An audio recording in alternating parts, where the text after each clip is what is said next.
Hey folks, Coach Patrick back from Marathon Nation with another weekly coach's tip. Sorry I was not here last week. I was away in Madison, Wisconsin supporting athletes at Ironman Wisconsin. But I'm back. You can see some changes. Got myself a haircut. My daughter got a painting set. So the fridge is a little decorated right now. So I apologize for all of the differences. And I apparently am wearing the same color shirt as the walls. Look at that. Crazy. Well, I wanted to talk today. I want to answer one of the questions that I get. I get questions all the time. People put them up on Facebook. They send them to me via Twitter. I get them everywhere.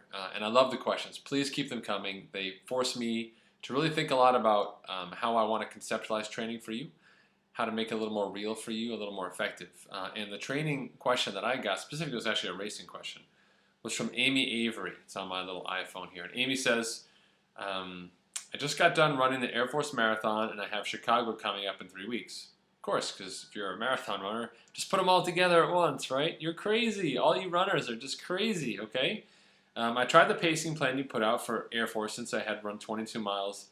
Since I had to run 22 miles that day anyway, I figured I'd run the marathon. Why not just add 4.2 more miles? Amy, please note, there is a huge, huge difference between 22 miles and 26.2 miles. Every single mile after 3 hours has an exponentially higher cost associated with it, and you will pay a price for that in your recovery. So I hope you are recovering well. But I digress. Her question. In any case, the pacing plan, starting out slower than speeding up, was kind of tough. The last 6 miles, I barely had anything left in my tank, so speeding up even faster was killer. Is this supposed to be this hard? I know that everyone hurts in these last 6 miles, but I didn't expect it to be that much of an effort since I had held back earlier on. Um, so the way that pacing works, we go the first 6 miles easy. So if you're going to run 8-minute pace, you'll be doing those like 8:20s to 8:30s. Then the next 14 miles from mile 7 to 20, you run a little bit faster than 8-minute pace. So in the 7:50 to 7:55 range. That allows you to earn back the time that you gave up early in the beginning of the day. And pretty much by about mile 20, puts you right on track for that 8-minute per mile pace finish. And we allow that time to drift up from that 7:50, 7:55 to those 8s at the end, assuming that you're going to be fatigued and a little bit tired. It's not a lot of wiggle room, but that's what you get. So to be clear, our pacing guidance is not to have you just keep going faster across the entire day. We assume that once you hit about the 20-mile mark, that things are going to start to deteriorate and your pace is going to slow somewhat. And that's totally fine. The key is, you have to have that fitness to run that marathon. Because if you're faking an 8-minute pace marathon, no matter what pacing guidance you use, 26.2 miles has a way of finding out where your weakness is, and it will exploit it.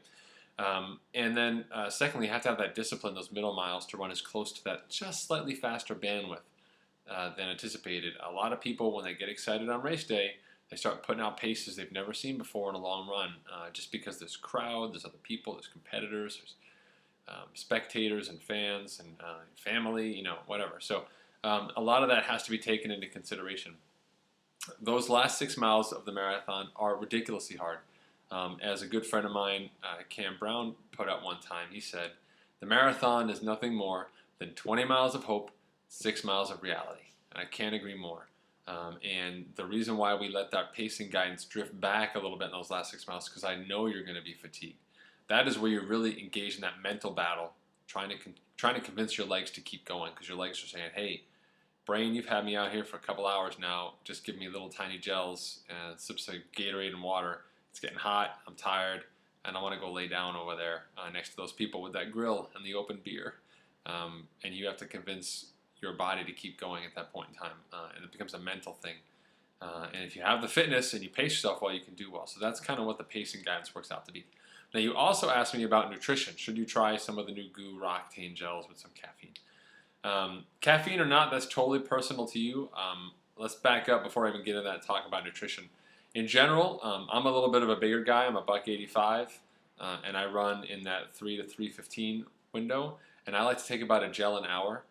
So between that gel, which is typically about 100 calories, and any sports drink I'm taking in, I'm getting in about 150 calories an hour, which is about what I can take in a marathon when I'm running sort of at my utmost. And it's pretty much what you need, assuming you've had a good dinner, you're hydrated well, and you had a good breakfast or some meal before the run on that day. If you want to use caffeine, caffeine is not so much an ergogenic aid over the course of a marathon, but what it can do is provide that kick, that wake-up call when the blood sugar's low, and you're basically kind of flatlining as your body gets more and more tired, more and more worn down. All energy systems are being directed to the legs, right? Taking blood away from the brain.